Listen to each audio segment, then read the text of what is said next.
hear the term bone density, do you immediately think, oh, it's not for me, it's for older women? I get it.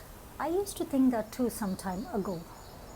But you'd be surprised to know that bone density loss happens way earlier than you think. In fact, women, once they cross 30 years, the bone loss happens. But first, let us understand, what do we mean by bone density? What does it really mean? So let me give you a very simple example.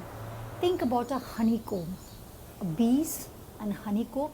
Now, when you look at the honeycomb, think that is your bone density, and when you're young, it is solid. The structure is tight and solid. But once you start aging, it becomes more porous. There are small, minute spaces that happens in that bone density. Now, why must women over 30 plus years pay attention to bone density?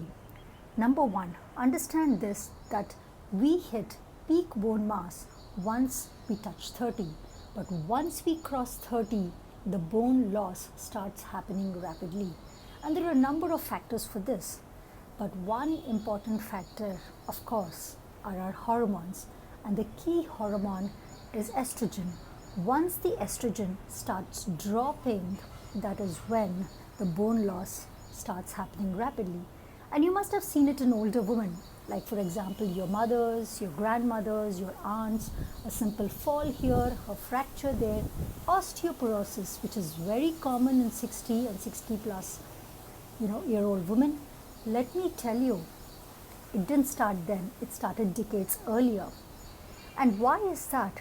Because none of us are paying attention to it, nor sadly the medical system is paying attention to this, because this started decades earlier. Now, how do we address this bone density loss? Part 2 coming up.